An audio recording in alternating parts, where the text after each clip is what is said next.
Hello viewers, in this tutorial I'll show how to solve Google Gemini could not load image when try to create showing this error. Let's see how to solve this problem. Tap on hold Google Gemini, click on app info or I button, tap on force stop, tap on OK, tap on storage and cache, tap on clear storage,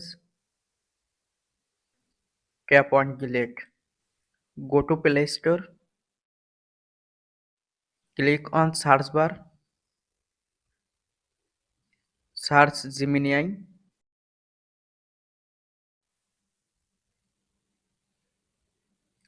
update Gemini app, swipe down notification panel, turn on flight mode or aeroplane mode, check internet connection, go to Google Gemini,